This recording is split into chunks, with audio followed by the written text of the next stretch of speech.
आज करगिल युद्ध की रजत जयंती है और आज से 25 साल पहले करगिल, बटालिक, द्रास और मश्को वैली में भारतीय सेना ने ऑपरेशन विजय चलाकर पाकिस्तानी सेना और घुसपैठियों को मार गिराया था। आज इस युद्ध की रजत जयंती मनाई जा रही है। इस मौके पर करगिल युद्ध के वीरों को श्रद्धांजलि देने के लिए प्रधानमंत्री नरेंद्र मोदी द्रास में करगिल मेमोरियल जा रहे हैं और पीएम मोदी सुबह करीब 9:20 पर युद्ध स्मारक पर पहुंचकर शहीदों को श्रद्धांजलि देंगे। पीएम मोदी आज देश को सामरिक तौर पर एक बड़ा तोहफा भी देने जा रहे हैं। आज पीएम मोदी दुनिया की सबसे ऊंचाई पर बनने वाली शिकुल्ला के पास टनल प्रोजेक्ट को पहला विस्फोट करके उद्घाटन करेंगे। यह टनल 15,800 फीट की ऊंचाई पर होगी। करीब 4 किलोमीटर लंबे इस टनल के जरिए हर मौसम में ले आना जाना अब संभव हो पाएगा। यह टनल इतने मजबूत है कि इस पर मिसाइल और गोलों का भी असर नहीं होगा। आज करगिल के शहीदों को नमन करते हुए इस प्रोजेक्ट की शुरुआत की जा रही है।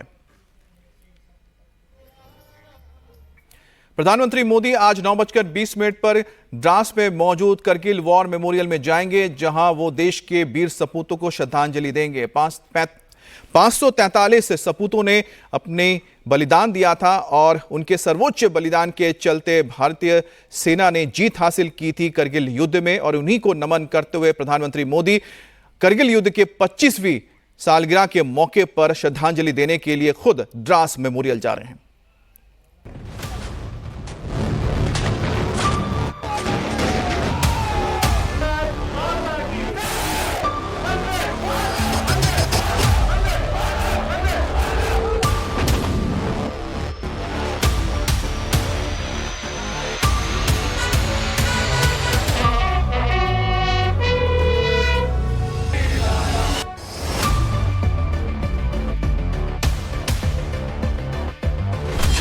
करगिल युद्ध के 25 साल।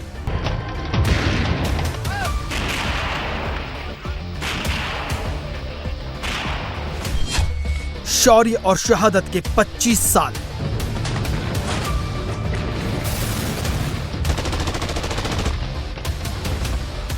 ये तस्वीरें साल 1999 की हैं, जब 152 किलोमीटर के दायरे में घुस आए पाकिस्तानी रेंजर्स और घुसपैठियों को भारतीय सेना खदेड़ रही थी। 3 मई 1999 से शुरू हुई ये लड़ाई 26 जुलाई 1999 को उस वक्त खत्म हुई, जब पहाड़ियों के चप्पे चप्पे से कायर पाकिस्तानी सैनिकों को या तो भगा दिया गया या ढेर कर दिया गया।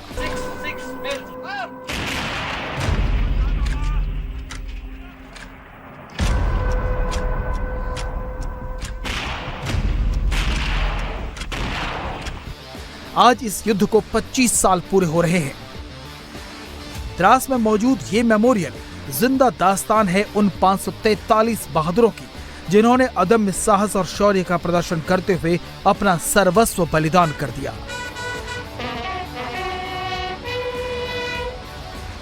आज प्रधानमंत्री नरेंद्र मोदी इन्हीं बलिदानियों को सलाम करने द्रास पहुंच रहे हैं। पीएम मोदी करगिल में प्राणों की आहुति देने वाले शहीदों को नमन करने के साथ साथ आज उस शिकुल्ला टनल प्रोजेक्ट का शिलान्यास भी करने जा रहे हैं, जिसके बनने से भारतीय सेना किसी भी मौसम में आसानी से लेह तक पहुंच पाएगी। शिकुल्ला टनल प्रोजेक्ट में 4.1 किलोमीटर लंबी ट्विन ट्यूब टनल बनाई जाएगी। ये टनल नीबू पदुम दारचा रोड पर 15,800 फीट की ऊंचाई पर बनाई जा रही है। ये दुनिया की सबसे ऊंचाई पर बनने वाली टनल है।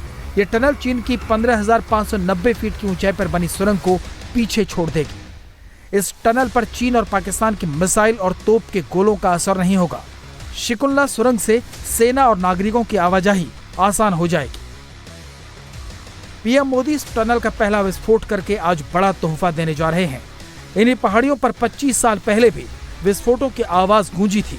तब पाकिस्तान छल से चोटियों पर चढ़ाया था, लेकिन जब 25 साल पूरे होने के मौके पर वीर सैनिकों के परिजन और करगिल योद्धा एक साथ मिले तो माहौल में गम और उदासी की जगह गर्व था। सबसे पहले आपको मिलवाते हैं ताशी नामग्याल से। यही वो शख्स हैं जिन्होंने सबसे पहले भारतीय सेना को घुसपैठ की सूचना दी। इनकी सूचना पर ही भारतीय सेना हरकत में आई। किसी को भी पता नहीं था ये, तो इन्होंने कैप्चर करने की कोशिश किया हुआ था। पूरा 99 में मैंने रिपोर्ट दिया था मई 2 में। मेरे यक गुम हुआ था। यक को देखने के लिए गया तो तब मेरे को देख के फिर मैंने रिपोर्ट दिया इंडियन आर्मी को। फिर पंजाबी ने शहीद मात में जी, तो फिर मैंने उनको रिपोर्ट दे दिया। कैसा माहौल था तब जब आपने सब कुछ देखा, क्या चल रहा था तब पूरा? तो उस वक्त तो पूरा लड़ाई हो रहा था पूरा। पहले पाकिस्तान उन्होंने अल्टीफेट किया, फिर पहले उन्होंने किया। ये लोग गलती से आगे कैप्चर करने की कोशिश करके पूरा बटालिक सेक्टर, तुर्तुक सेक्टर, दराज सेक्टर पूरा को ऐसे इनका इरादा था। तो इंडियन आर्मी की मेहरबानी से पीछे हटा दिया उनको, दुश्मनों को पीछे हटा दिया। द्रास वॉर मेमोरियल पर 543 दीप जलाकर शहीदों को श्रद्धांजलि दी गई। इस अवसर पर हर वो शख्स मौजूद था जो या तो उस युद्ध में शामिल रहा या उनके परिजन वहां पर थे। ये हैं ग्रुप कैप्टन नचिकेता। 27 मई 1999 को नचिकेता का फाइटर प्लेन उस वक्त दुर्घटनाग्रस्त हो गया जब वो बटालिक सेक्टर में पाकिस्तानियों पर बम बरसा रहे थे। नचिकेता को बंधक बना लिया गया, लेकिन पाकिस्तान को उन्हें तुरंत छोड़ना पड़ा। पाकिस्तान ने पूरा प्लान कंसीव किया था, उन्होंने कुछ चीजें मिस कर गए थे, जैसे कि इंडियन एयरफोर्स का सपोर्ट। हमारे बहादुर इंडियन आर्मी के जवान जो नीचे फाइट कर रहे थे ग्राउंड पे, वो लोग रात को वर्टिकल क्लाइंब करते हुए ऊपर से गोलीबारी चल रही, जिसके बावजूद बिना डरे बिना कुछ झिझके आगे बढ़े थे। तो उनको लगा था कि इतना सपोर्ट मिलेगा नहीं एंड हमारे एक स्टेज पे हम लोग छोड़ देंगे कि चलो हो गया है, देखते हैं, इतना क्यों कैजुअलिटीज करना। बट जब हमें रियलाइज किया हमारे फोर्सेस ने कि ऑलमोस्ट 150 किलोमीटर्स का एरिया है जहां पे इन्फिल्ट्रेशन हो चुका था, और अगर हमने उनको वापस नहीं धकेला तो वो एरिया शायद कभी ना वापस आए। तो इसको नजर में रखते हुए एक मिशन ऑब्जेक्टिव बहुत क्लियर था हमारे फोर्सेस में कि by whatever means, methods, ground, air, whatever methods, we have to push them back. And इसीलिए हम सब ने एज ए टीम वर्क किया and and result on 26 of July we have 99 we achieved our objective of Operation Vijay। Kargil का युद्ध भारत पर थोपा गया। पाकिस्तान ने लाहौर समझौते का उल्लंघन करते हुए इस धरती पर कदम रखने की गलती की, लेकिन उसे इसका बड़ा खामियाजा चुकाना पड़ा। पहले जब इन पहाड़ियों में हम आए एकदम अकस्मक उस युद्ध के लिए आए जिसके लिए शायद हम तैयार नहीं थे। एक छल के साथ, एक बैर के साथ हमारे साथ वो युद्ध हुआ। और आज उस वक़्त की जो आवाम थी वो जिस प्रकार की स्थिति में थी, और आज मैं जब गया, कल मैं आया तो मश्को वैली में गया जहाँ मैंने ये युद्ध लड़ा।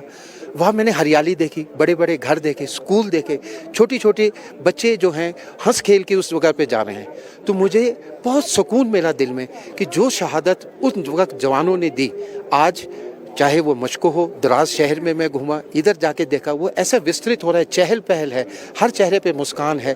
तो वो देख के मुझे बहुत खुशी हुई कि हाँ, हम हैं, हमारा आवाम खुश है। दूसरा, सेना का मैंने यहाँ पे प्रभाव देखा कि जहाँ पर पहले हम एक दो टुकड़ी रहते थे, आज हमारे राष्ट्र ने इस प्रकार की प्लानिंग कर ली है, तजवीज़ बना ली है कि चप्पे चप्पे पर उन पहाड़ियों पर जहाँ पे हम सोचते थे कोई नहीं आ सकता, वहाँ पे आज सैनिक बैठे हैं, तैयार बैठे हैं। और अगर दुश्मन ने कुछ नज़र भी उठाई तो उस नज़र को आप जानते हैं कि भारतीय सेना क्या करती है। करगिल युद्ध में भारत के 543 वीर शहीद हुए, 1300 से ज्यादा जवान घायल हुए, लेकिन पाकिस्तान अपने मंसूबों में कामयाब नहीं हो सका। ये पहाड़ियां आज भी वीरों की धड़कनें महसूस करती हैं, ठीक उसी तरह जैसे शहीद विजेंद्र की मां 25 साल बाद द्रास आकर महसूस कर रही हैं। और विजेंद्र नाम मेरे बेटा को मैं तो खूब याद करूँ, दिन रात कहीं खूब हाथ जोड़ू से बेटा विजेंद्र कहे ना। खुशी बेटा, खुशी तो कैसे दिल में दे मेरा बेटा कैसे हुआ हुई नहीं, मैं उरे के देखना आवी थी, मैं क्या ना आवी थी कि मारी आ गई बेटा। बहुत गर्व हो रहा है भाई, देश के लिए भाई शहीद हुआ है तो बहुत ज्यादा गर्व है हमारे को अपने भाई। मन मतलब हो जाता है, याद आने लग जाता है भाई, मतलब वहाँ पर। अब भी यहाँ भी जैसे मान ले थोड़ा मन हो रहा है भाई यही है, ऐसा लग रहा है, मतलब यही है। मेरा नाम पुष्पा राय है। मेरे पति शहीद गणेश प्रसाद यादव थे, उन्हीं के वीरगति के कार्यक्रम में मैं आई हूँ। तो हम लोग पहले रेडियो पर ही सुने, टीवी तो बहुत कम घरों में हुआ करते थे।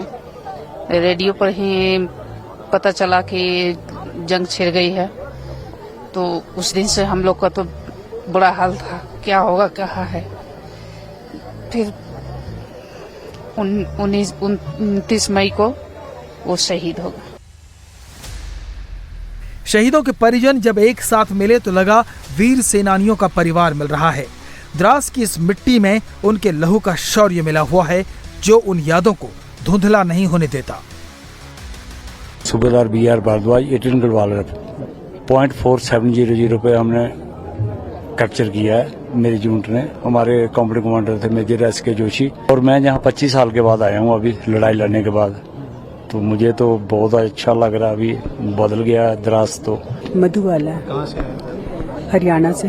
मेरे हस्बैंड थे विनोद कुमार सिग्नल मैन। 1997 में शादी हुई, 14 जून 1999 में वो शहीद हो गए। प्राउड फील, बहुत ज्यादा प्राउड है सर इस बात में। तो अनुष्मिता, गुवाहाटी असम। मेरे अंकल उद्धव दास, सो वो उनके लिए, because he lost his life in the Kargil war, तो उसके लिए आए थे।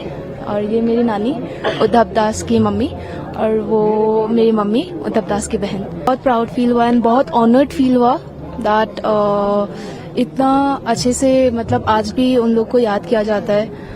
And I should be honored and I feel honored today that इतना मतलब याद करके उन लोग को सम्मानित किया जाता है आज भी।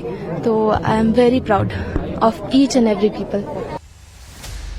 25 साल पहले आर वेंकटेश ने अपने भाई का पार्थिव शरीर देखा था, जो करगिल युद्ध में शहीद हुए थे। आज यहाँ पर वो महसूस कर रहे हैं इन 25 सालों में क्या बदल गया है। उस टाइम आमने सामने का लड़ाई होता था और परिस्थिति बहुत कठिन थी।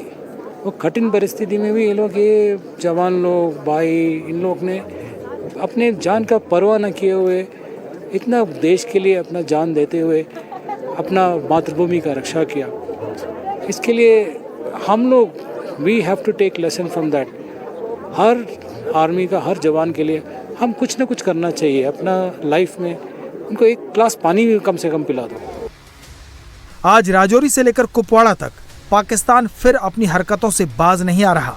घुसपैठ और हमले बढ़ रहे हैं। आज द्रास में PM मोदी का मैसेज ये बता देगा कि भारत अब अपने वीरों की शहादत का हिसाब चुकता करना जानता है।